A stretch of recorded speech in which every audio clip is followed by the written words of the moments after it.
This episode is brought to you by Never Second.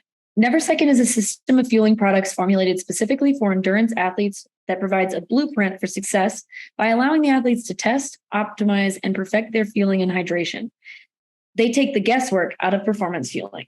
I personally use Never Second on all of my training runs and my races, and I have no GI issues, and you know exactly how many carbohydrates you're taking in based on the names of the products themselves.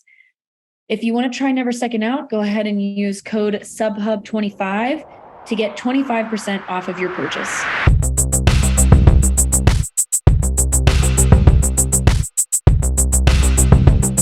Welcome to the SubHub podcast. I'm Dani Moreno. And I'm EmKay Sullivan. And today we have Sophia Laukli, a professional runner and Nordic skier for Salomon based in Oslo, Norway. Sophia had a breakout season in 2022 with wins at the Broken Arrow 23K and Strandafjord Skyrace, as well as the third place at Pikes Peak Ascent and second at Flagstaff Sky Peaks. If you listen to our Sierre Zinal previews, you may already know a little bit about Sophia, and you may know that she is dominating the sub-ultra scene this year. But we wanted to go a little bit more in depth with her before the last two American Golden Trail races. Welcome, Sophia. Thanks, guys. Looking forward to it. Yeah, we are so excited to have you.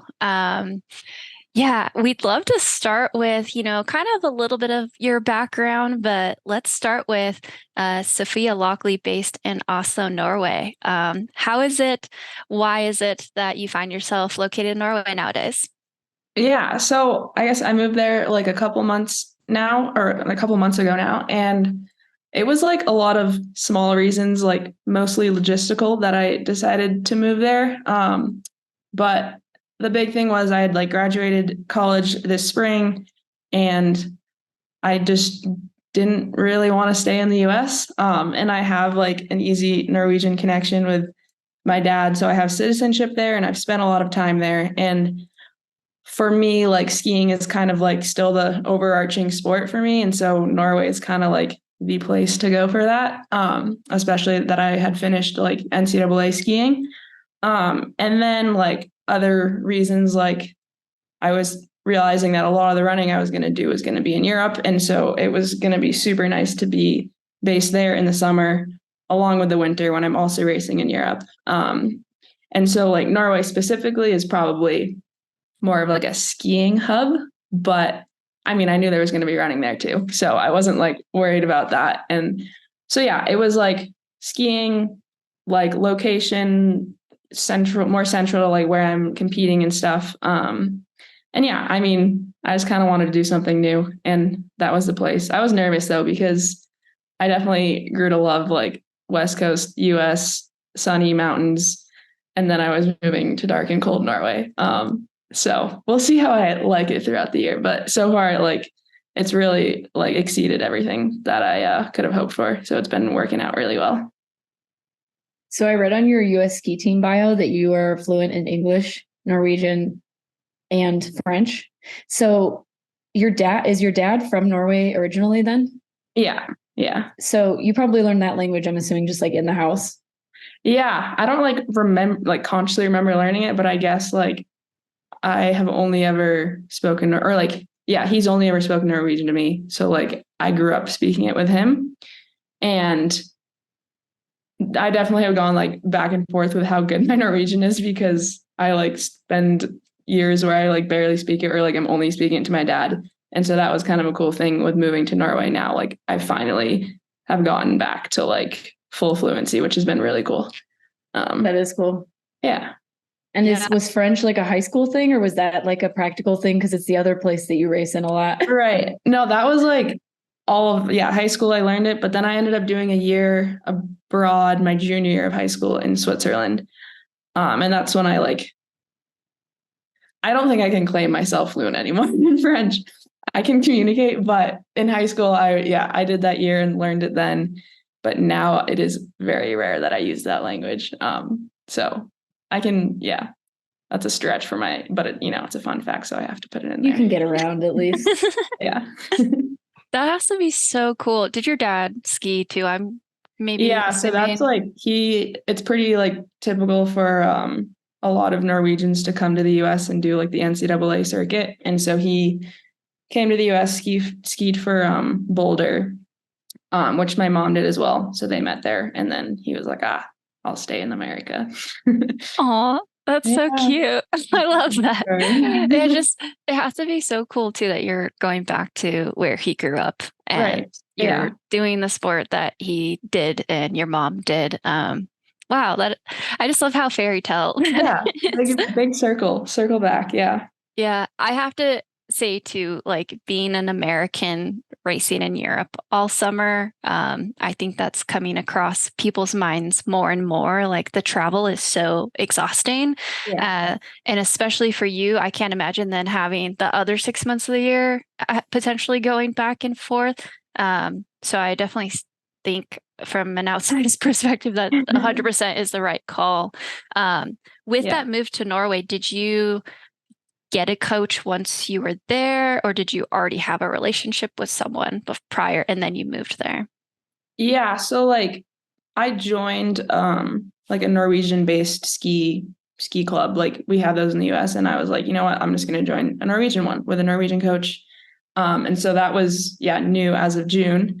And then for running, like I still don't have a coach for that. I've debated it, but I'm like, man, that's probably too many cooks in the kitchen there. So still just doing kind of my own thing with running, which as of now is working. I'm assuming it won't at some point, but yeah. So I have a Norwegian ski coach, and we definitely work together a bit with like the running piece of things too. But that is like a specific ski team and coach. But he's not giving you like classic Jakob Ingebrigtsen double thresholds or anything. Well, actually, it's been in the conversation. Ingebrigtsen is like our saying. He's like, well, Ingebrigtsen would do this. Ingebrigtsen would help. Oh, okay. I guess I do it. Yeah. The king of Norway. Seriously. Yeah. Yeah. I mean, out of all the countries to choose, for both skiing and then when you look at trail running, but just running as a whole, like they're just such a powerhouse for the size population that they have.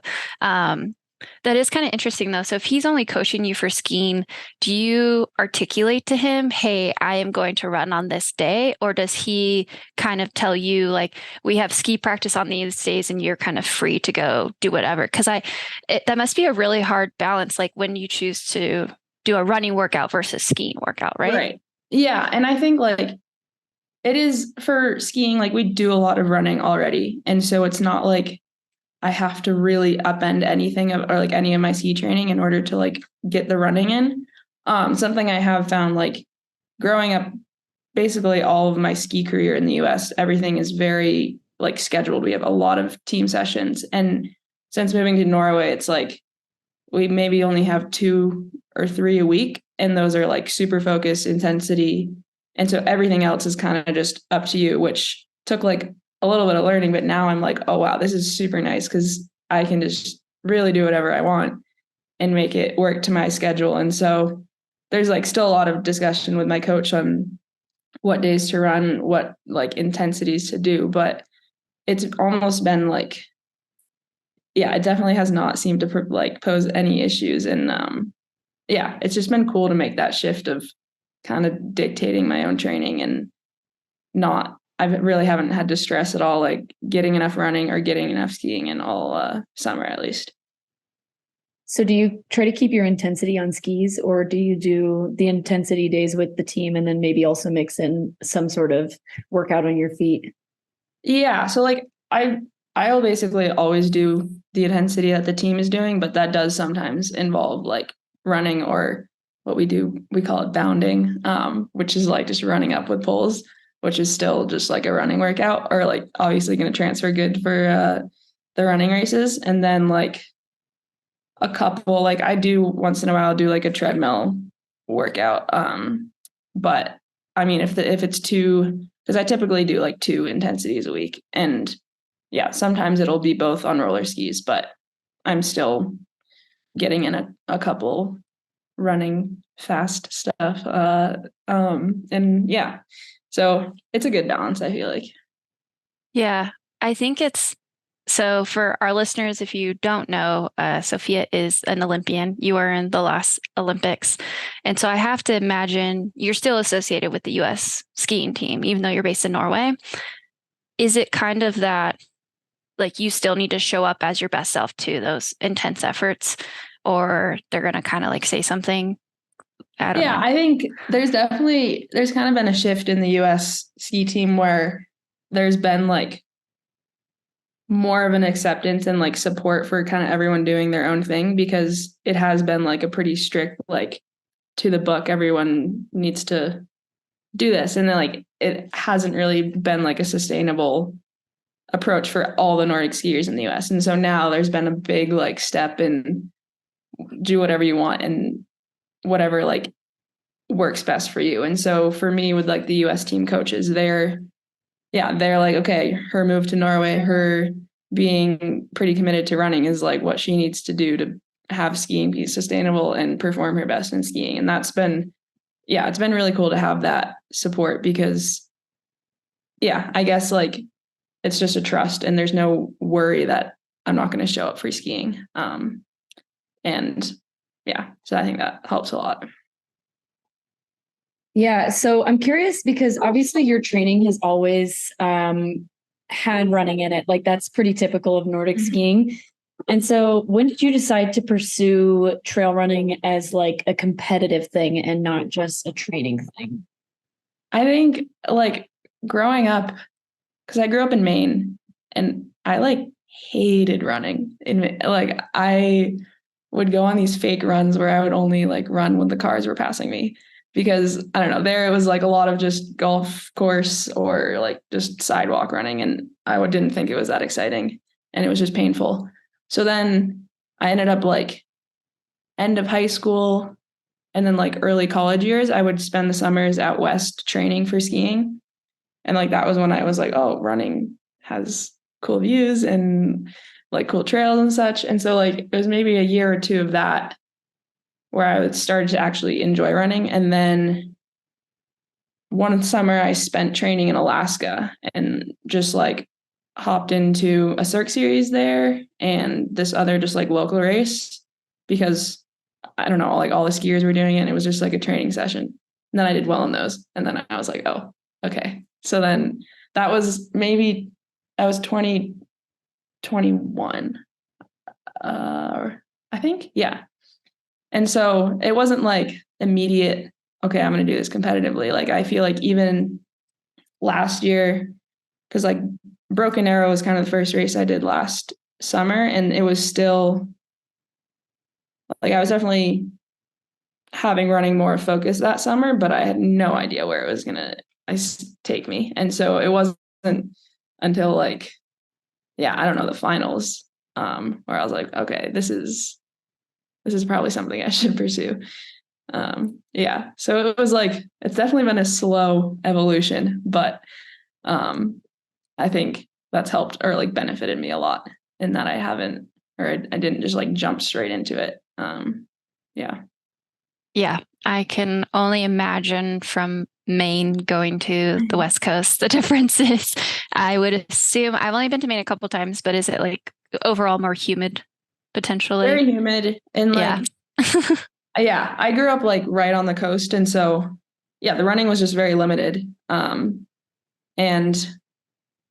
I don't know. I really don't know because I think about it a lot. Like I actually despised running as like a 15-year-old. So I don't know how I've gotten to the point I am now. But whatever, that doesn't matter. It's just, it's interesting to think about. I would say a majority of people probably despise running at least for a little bit before they start to feel the benefits or start to fall in love with it. But 2022, it's funny that you say like a slow evolution, because, from a person that didn't know you before, it seemed incredible. Like the evolution that you saw from when you did circ in 2021, which you definitely like caught some attention there. And then coming into 2022, a win at Broken Arrow. The course was different from this last year, so the times aren't comparable, but for the time that you ran that year, it was like low 2 hours. 206. 206, nice. Wicked fast for that course, especially being at altitude. And then at that point, did you already decide you were going to try and do Golden Trail World Series, or were people like, hey, you should do this And no, well, that was kind of my first year with Salomon. I had like a baby contract with Salomon. And it was like, okay, if I get a top 3 at Broken Arrow, then I get to go to like Norway and Sierre Zinal. And so like that was just my goal. I was like, okay, I have no idea, but just try to get top 3. Obviously that worked. And then that was like my route to Golden Trail. And then I was like, yeah, this is pretty fun once I got there. Yeah. So your first Golden Trail World Series race was Stranda. Mhm. And I loved hearing you talk about that race because it seemed like in my head, I watched it and I was like, wow, she's like so good at that downhill. And then like listening to you talk about it was just like, yeah, I just made it to the top really fast and then just like tried to hold on. Yeah. And it didn't look that way at all. I remember because I ran part of the downhill like a few days before it and I was like, I'm not doing this. I'm like actually, I think I was like rooming with Bailey and Johnny or like a couple other Americans and we were all like, I think we might all bail. And I mean, obviously very glad I didn't, but not, I mean, even in the race, I was like, yeah, that was not that enjoyable. Like I was, yeah. I don't know if I'll go back. It would be like now I've improved and I think I can find some enjoyment in like some technical downhill. I found that in Dolomyths, like, okay, it can have potential for some fun. But yeah, in that moment, I was pretty terrified still. Dani and I actually had a conversation offline before we chatted with you today about how both of us had conflicts that we couldn't go to Stranda. But like I was very much like, oh, I'm definitely going to go to that race. And then I saw the videos and I was like, oh my gosh, I'm so glad that I had an excuse to not go to that. Seriously. But yeah. I mean, you crushed that. And that was your first Golden Trail World Series win. So like, tell me a little bit about how that kind of maybe changed your perspective about who you were going to be in the sport, if it did at all. Yeah. I mean, I don't know if it did me a whole ton of favors because I think starting out with winning that, I was like, oh, wow, I'm so, or whatever. Like, I just had that was my expectation then. And then I go to the US and I was like, okay, just kidding. There's way better people than me. But that, like, like now I look back and I'm like, okay, that was like good for me. But in the moment, I think it boosted my confidence probably too much. Cause then I think for the rest of the season and coming into the finals, like, yeah, I didn't win any of the other ones that year. And so it was almost like, yeah, it was just like a new feeling. And I think long term it was good for my like yeah, to keep myself humble or whatever. But yeah, in the moment I was like, maybe it would have been cool to not win that first one because then it's like fun to only move up. But I think, yeah, by the time I did get to the finals, it was like I was more acknowledging like this is just, it's cool to actually race these girls that it's like the goal is to be as close as possible to them and not like yeah, it's like I think EmKay has talked about this a lot before where it's super exciting for her to have girls that might beat her. And it just took me a while to get to that like mentality as well. yeah, I mean, yeah, I think it's good to learn lessons from regardless of where you finish, whether it's further back or winning.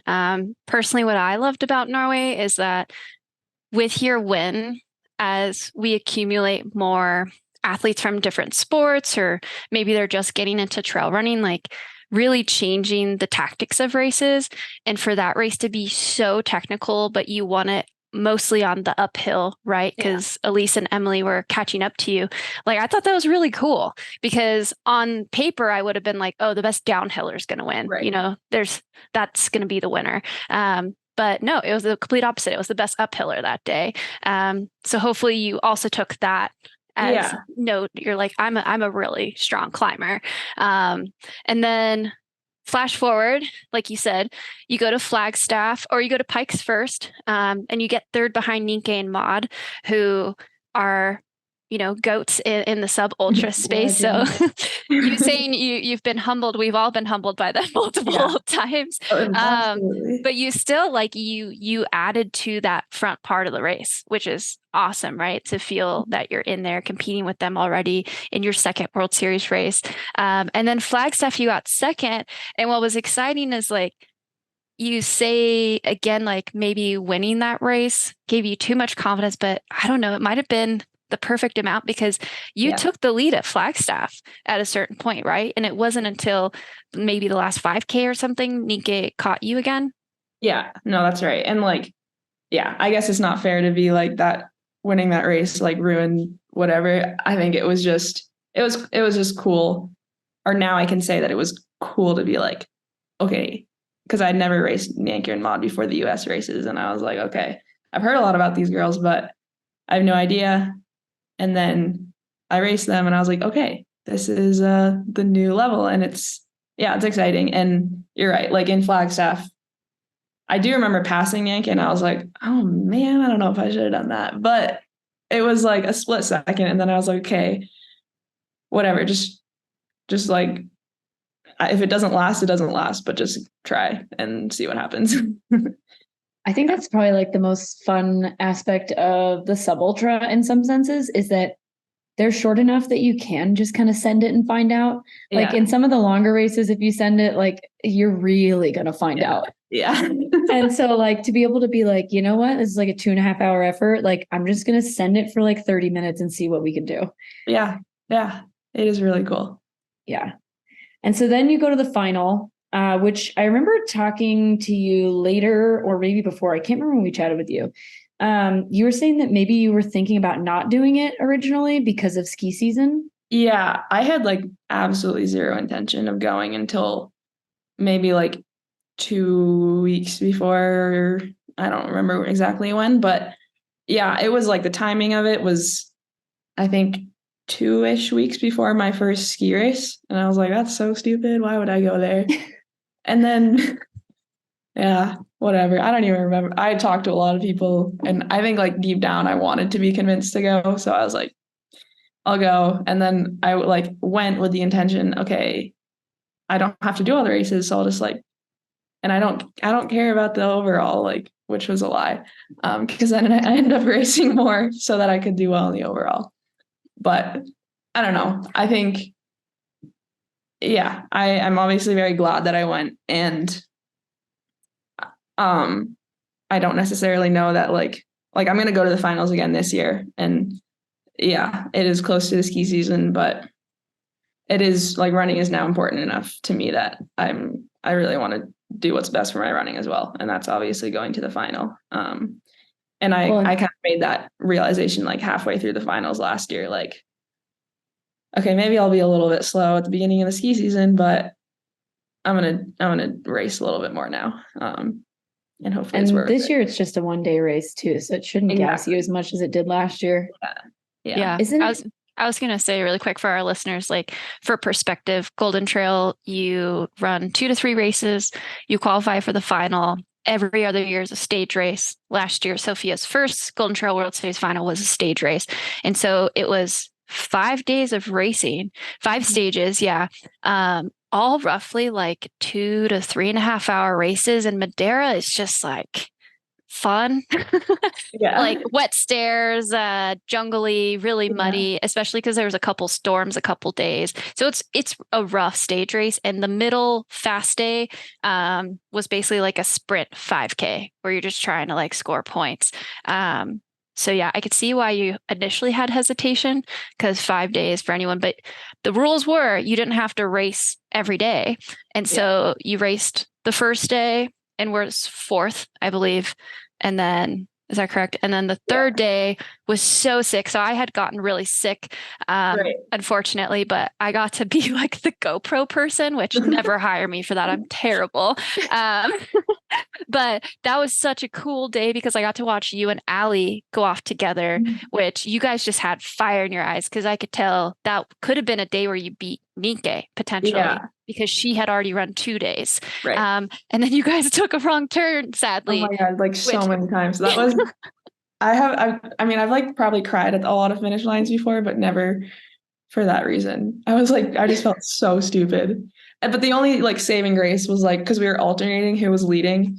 And then when she took a wrong turn too, I was like, oh, thank God. It wasn't just me. Yeah, exactly.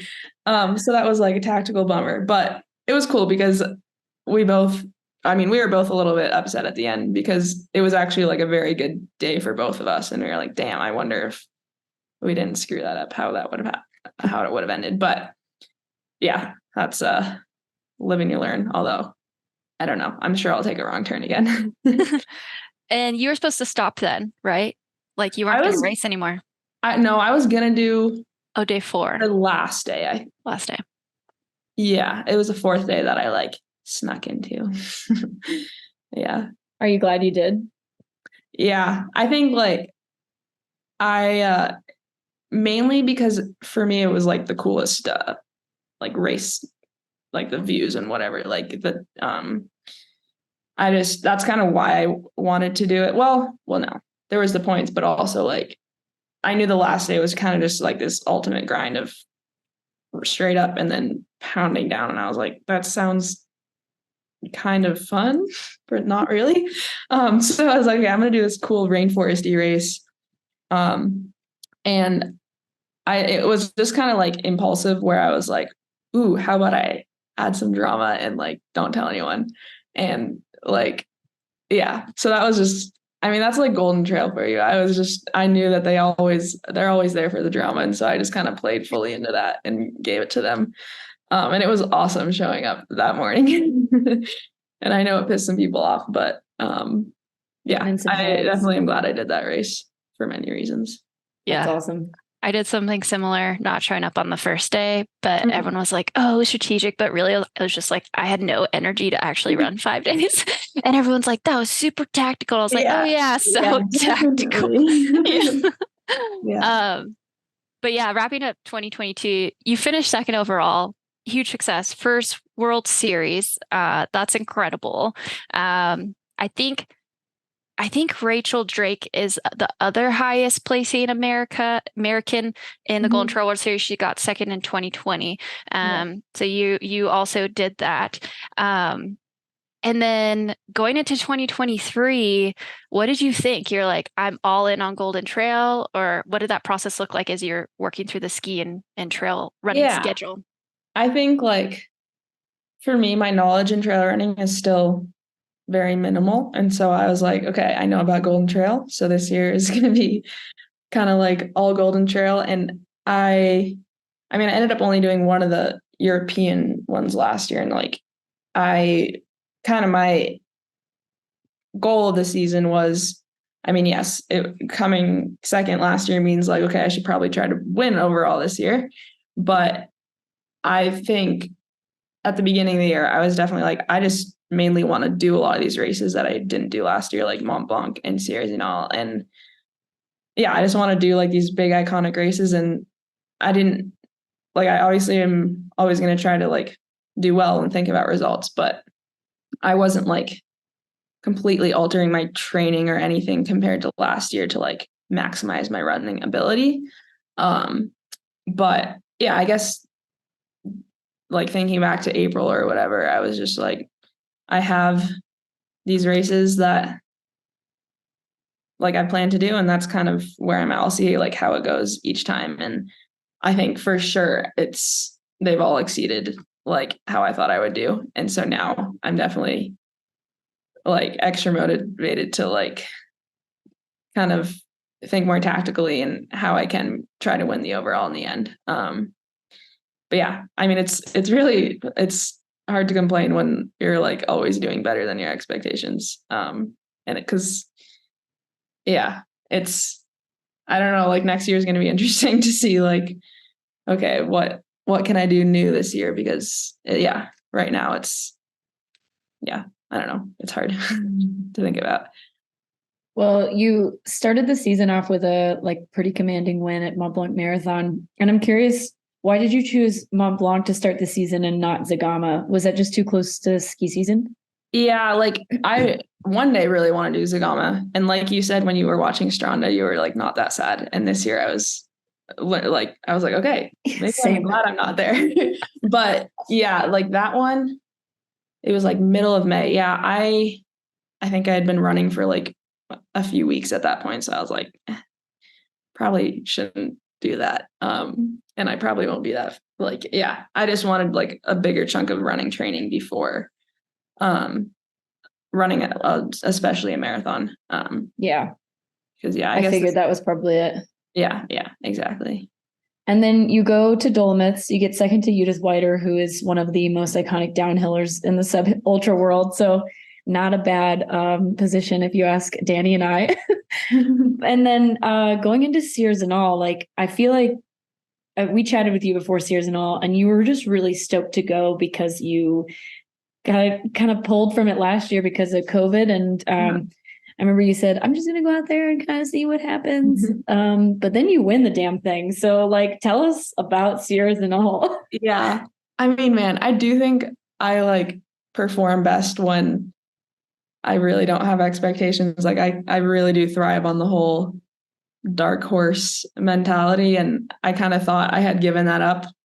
But coming into Sierre, I think Sierre Zinal was like the one race where I had still a little bit of like, she's like, yeah, it was just like a really runnable, like I'd never really run anything like that before. I've always had like some downhill or some, I don't even know. So I personally really, really had no idea, and no one else had really huge expectations for me either. And so I think I can put a lot of my success based on that. Cause yeah, I do like, I'm confident that I do race better when no one's thinking highly or too highly of where I'll be. But I think, yeah, like,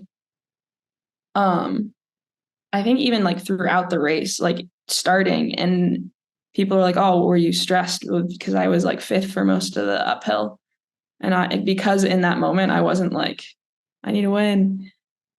I would just like really, really focus on my own thing. And then like, yeah, finishing that race, I told a lot of people like, yeah, I've never run a race so tactically like good before. And it was purely because I just was never stressed, or I didn't have like in the back of my mind, like, oh my God, I need to be in front of this person. How am I not like, yeah. Cause I think back to like some other races where like even at the finals or of last year, and yeah, just getting to in my head because I did have like a lot of expectation, or like I had a place in mind that I needed to get. And this was a race where it was really just to see what's going to happen. So yeah. Yeah. I love how you call yourself dark horse. Now I can't, I don't think, but no, but it was, I mean, we followed along, rewatched the live stream, etc. And yeah, I mean, the top women at the top of the climb, they were flying, they were pushing. Yeah. And yeah, to see you in fifth, also because you are an incredible climber, it was like, dang, they're either like really climbing or Sophia has her foot. Maybe it's a combo of both. Yeah. And then watching you pass she faded back a little bit, but she was in first place at the time, just so commandingly. And then second passing her also, and you're like, oh shoot, is this still a race? Yeah. And I think at that point it was the climb up to the hotel. I forget what it's called. It's like the last hotel climb. Weisshorn or something like that. Yeah. You had maybe a minute or like 45 seconds on second, and then you just like turned on the turbo jets because then you ended up beating her by like 4 to 5 minutes. I'm just curious if you knew how close she was, if people were telling you and you're like, no way, like I'm gonna throw down. The reason I like flipped a switch is because I had heard a split that I was 20 seconds ahead, and I was like, oh no, like that, like when I heard that I was like, okay, second is cool too. So then I just like, because I was like, okay, there was maybe 5K left. And I was just like, and I thought it was EmKay because they weren't telling me who it was. And I was like, obviously it's EmKay. Like it's EmKay. And it's like flat and downhill. She's going to pass me. So anyways, I was just like, whatever. Absolutely have never run that fast, but it was purely because I was like, hey, I'll try at least. And yeah, like I think a lot of the success in this race had to do with I was like on my fueling way, way at the beginning because I was so sick of like getting to all these finish lines, like wanting to crawl. And so this was like a first where I'd like pushed the whole race, but still had energy to like push the downhill. So that in combination with thinking that there was someone about to pass me, I really just went in the zone, chugged some Coke, and then it was cool because I do feel like not that this race was super technical, but I felt like it's just cool to see and like think back to last year how my downhill abilities have improved. There's like literally nothing more terrifying than being chased down in a race. Like I feel like it's almost easier to run faster when you're being chased than when you're chasing. Like when you're chasing, you're like, I gotta do it. And when you're like being chased, it's just like, well, hopefully I can survive this. Yeah. No, and I felt a little bit, but like I look back now and I'm like a little bit bummed because literally not until the finish line was I like confident that I was gonna win. And so I'm just like, I watch like a replay of the finish and I'm like not looking at anyone. I'm just sprinting as fast as I can. And then people are like, that was like, yeah, you really pushed it to the end. I was like, yeah, I thought there was someone right behind me. But you got to have some of those days. Like it's really fun to celebrate at the end, but also it also sucks to like think you're winning and then boom, someone goes right by you. What did your fueling look like for that race? So I used Morton and like I knew that it was gonna be hot. And so I just kind of, and like, I guess what I tried most to do is like drink a ton at the beginning because I knew that sometimes when I get to like pretty high elevation, I get very nauseous and it's hard to get stuff down. So like on the first climb, now I don't remember the specifics, but I was trying to drink like a liter of Morton an hour or something. And then I had like my gels as well. And I think previously I just kind of like, I've never had like a strict plan because I'm like, oh, that's too much stress. Like I'm just going to kind of send it, go with the flow. And like, I knew not to like, oh, drink when I'm thirsty. Like, but I think I was like so adamant, like get this in by 30 minutes and then get this in. And I kind of understand now why people do that. Because it ended up feeling like a lot. Like I was totally getting cramps and stuff from like, because that tends to happen if I have a lot of fluid or whatever. Did you have like a carbohydrate goal for the hours? Or just kind of like get this drink mix in? I think I technically did. I don't know what it was, but it was more like because I use like the Morton 320 drinks. Yeah. And so I was just like, Does 320 represent carbs or calories? Calories. I think the carbs in a 320 are like 75. Yeah. Okay. Nice. So yeah. Yeah, I mean, that makes sense, right? Sierre Zinal, it kind of has three of the things that are you need to be on your fueling, right? It's a very fast race, like from start to finish, as you know, you're kind of pushing the whole time. And there's not really any like slower downhills where your heart rate catches up at any point. Yeah. And then it tends to be hot every year, which it looked like it was hot again this year. And you're at altitude. So it's like those three factors, if you don't eat, you're going to bonk and it's going to suck. Yeah. And suddenly what is flat, even though there's not a lot of flat, is going to feel like death. Yeah. And I've been there most races. And I think that was part of it. Like going up that first hill when there were quite a few women ahead of me, I was like, maybe like, you just always hear and see clips of people just like totally like bonking. And I don't know, in the back of my mind, I was like, hey, maybe some of these girls are going to blow up. I don't know. But I'm not going to do that, or I'm going to try to not do that myself. And maybe that'll work out to like be slow at the beginning. Yeah. So did you like the course? Yeah. I mean, very hard. Like, and I feel like I think back to maybe like Mont Blanc, and I was maybe more aware of the course. I feel like I kind of just like blackout ran this whole race because I was so in the zone. But it was like I think I do really like that terrain. Like I like when it's, because I feel like a lot of the races are just super steep up and then super steep down. And you're just always like, give me the opposite. But in this race, it was like, this is just really like kind of manageable running. You're sounding like a real American trail runner. I like to run. Yeah. That was actually funny to me though on the live stream. I forget who was saying it, but it was really frustrating me that they kept underselling your ability to run. And I was just thinking, I'm like, this girl is an Olympian skier. Like, why wouldn't she be able to run on runnable terrain? Right. But they kept saying like, but we don't know if she can run. Like, you know, like on I was like, what the heck? Of course They're she here runs for the fast. drama. Yeah. No, it is the drama, Like, but no, I fake remember news. I remember watching some of the Mont Blanc playback too, and they're like, "Oh, she's gonna blow up." Oh, I was like, "Come on, man! Like, have some faith in me." But it is like I go back and forth because it's like, then I'll prove them wrong. Yeah. Yeah, and Yeah. how much of it too, is it to hype it up? It's on live TV and, you know, trying to add that.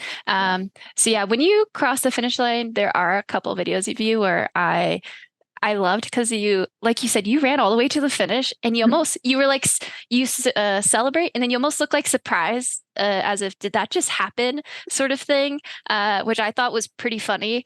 But yeah, when you finish, you end up running the second fastest time ever. The only person with times faster than you is Maud. And so we're curious if like, do you want to go back and like go after that course record? I mean, definitely. I think I didn't have like the record in mind. I didn't really like, I honestly didn't know what the time was when I started because I was like, it's probably not really for me. But, and like I finished and they're like, yeah, this is, or like, I don't know if I was like 5 or so minutes from it. And I'm like, yeah, I want to try to do that, but I don't think I could have run that any faster. So I don't know like how realistic that is. Cause yeah, I remember hearing them tell me what Maud's time I was like, okay, that is actually insane. Cause I definitely am not even, I would have to do something different next year to like get that time. I think a lot of it also depends on how hot it is. Like you guys also had a really hot year.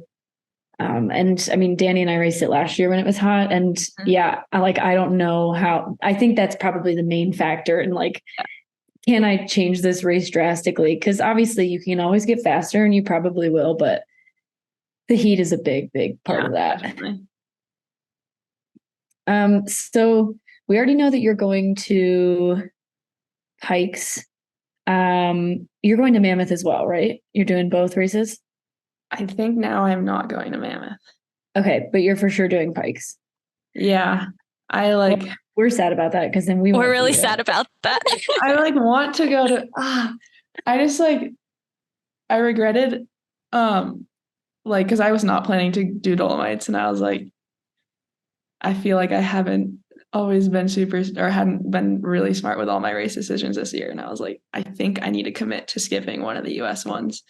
Yeah, don't show up just because Dani and I are sad. Yeah. But no, it's like I'm nervous because I'm sure at Pikes I'm gonna be like, oh screw it, I'll go to Mammoth. But I'm really gonna stick to this. I think because I was going back and forth because I decided to only do one of them, and then I was like, and to be honest, I don't know. You don't need both.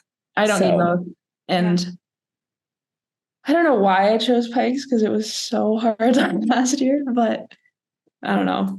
Well, I think that it was probably a good move because I think that Pikes Peak Ascent is one of those races that the more you run it, the better you're going to be at it.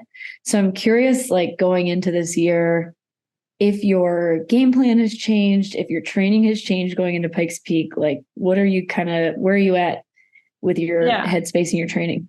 Well, I was literally just thinking about this because I was like, I think this is the only race that like I've now will be doing for a second time. Like every single race I've done up until now has been a first, which I think I like. So I'm like a little bit nervous to know what's to come. But I think last year I know finishing and I was like, that sucked. And I know why, because I saw EmKay and I was like, run with her. And then boom, I died. And then Maud flew by. So like, I know that my pacing last year was terrible, but I also know at the same time, like I finished and I was like, I don't know how I could get better at that because I just got like everyone, the altitude was just insane and I had not prepared for that. And I don't know, like I've seen a couple of people come pretty early this year and try to like acclimate to that.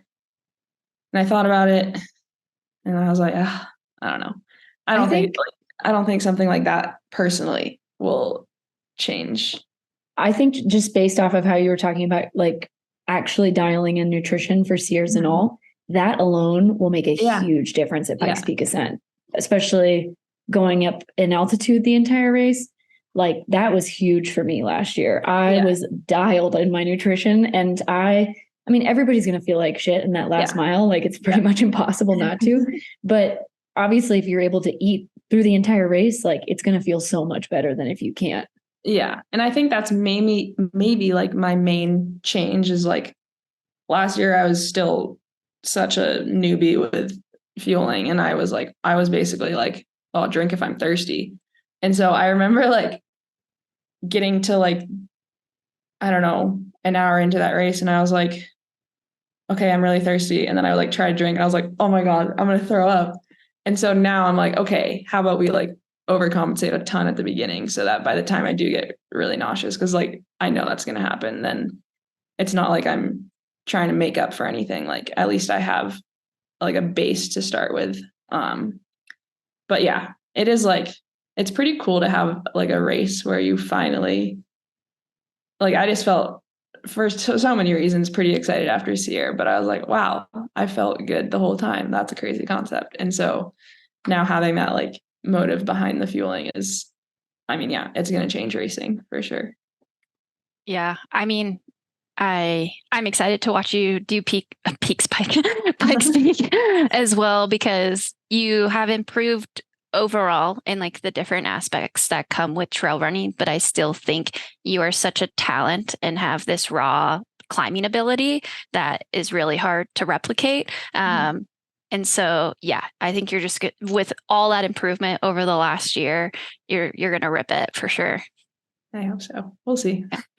Yeah. Oh yeah. Underdog. We're not thinking about you at all. I mean, it's nice. I'm just kidding. I don't even have you in my Freetrail top 10. Yeah. So. Not top 10. Sorry. Not even thinking about you. I'll try for it. Yeah.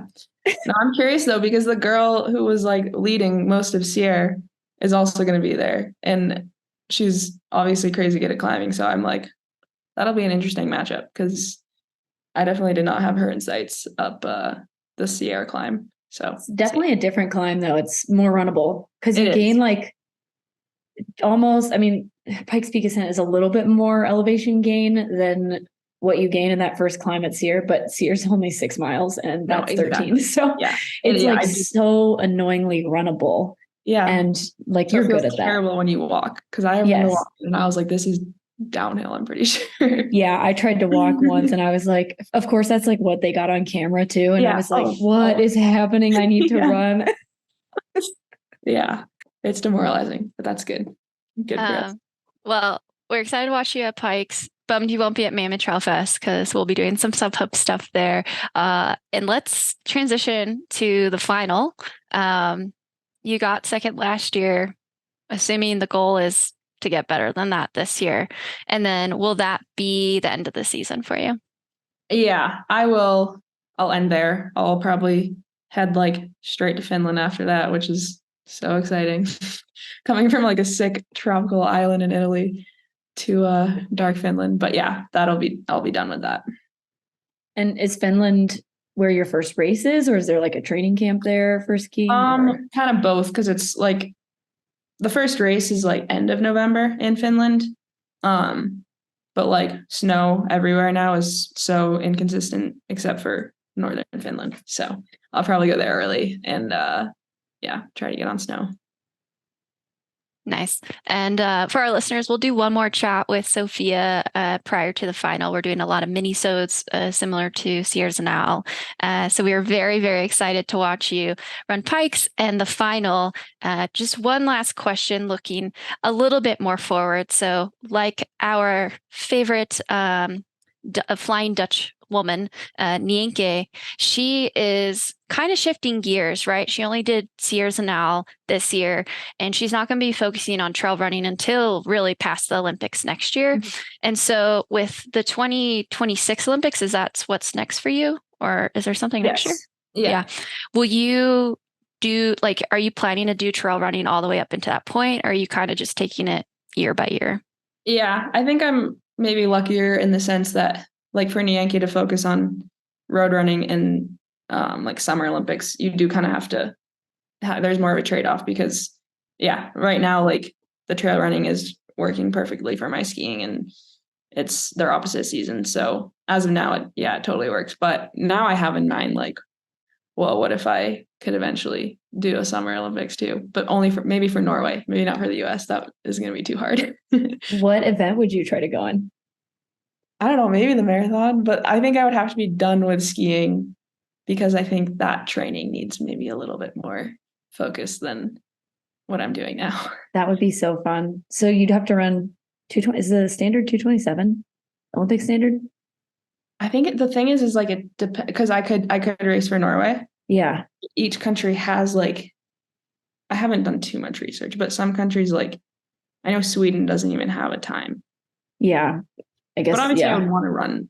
I would want to, like, I wouldn't want to suck at it. So I would. Yeah, because EmKay was telling it, like, EmKay has to run the Olympic standard to make the team. Mm-hmm. So she's like, that's why she's focusing on marathon running right now. Whereas in the US, obviously you, like, go to the trials and you get top 3, but you have to have run the time also. Right. So every country is just so different. Yeah. That would be cool. That'd be so sick. I can confidently say though that I probably won't be trying to do that for the US in the marathon. Would you do that this next Summer Olympics for Norway? I don't think I could pull that together. I don't think I could get we're shooting for 2028. Yeah. LA. Because you'll be like, what, like 25 in 2028? I'll actually be 28. That's my fun part about my birthday. Wait, you got plenty of time. Wait, my brain and heart are a little split right now. So if you did the World Mountain Running Championships, would you run for Norway or the US? No. I would do the US. Okay. Sick. All right, we got it. We got it on audio. If you jump into Norway, I'm gonna bring a US jersey just in case. No worries there. Yeah, is that something you actually have in mind for 2025? The World Champs? Yeah. Probably. Like, when are they? September. Okay. In Spain. Depending on which distance you did, right? Like, you could do it and the Golden Trail World Series final. Yeah. I think for me, the next thing I definitely want to do is, like, some UTMB something or other. I had so much FOMO watching that. Well, I saw that. I'm also now stressed if I have to qualify for this in, like, the next month, because that's not going to happen. Yeah. We're all very confused. Yeah. It's in a holding pattern until November 1st, which is kind of a bummer, because then if we do need to qualify, we need to qualify by November 13th because it's 15 months before. But if not, then we can, if they adjust the rules accordingly to how we're hoping, then you could qualify through next spring. So you'd have to qualify, I think, by April or early May. Which would just be like, there's plenty of races. There's plenty of races. So would you try to do OCC then, I'm assuming? I think that would probably be long enough for me. Yeah, it's pretty long. It's pretty long. Yeah. 5.5 hours. Yeah. Oh, that's awesome. But no, it does. Yeah. I definitely haven't, like, planned out next year, but I think that is something I would like to do. Sick. Yeah. Well, hopefully the rules get some clarity soon, because you also are balancing your ski season. So you'd have to, throw it in there some point. Sweet. Well, Sophia, thank you so much for joining us today. Huge congrats on your season thus far, and we're so excited to watch you at Pikes Peak. Thanks so much. This has been the Sub Hub, brought to you by Freetrail. Just a reminder for you guys that this episode is brought to you by Never Second. Check out the show notes for a link to their website, their Instagram page, and use code SUBHUB25 at checkout to get 25% off of your purchase. That's SUBHUB25.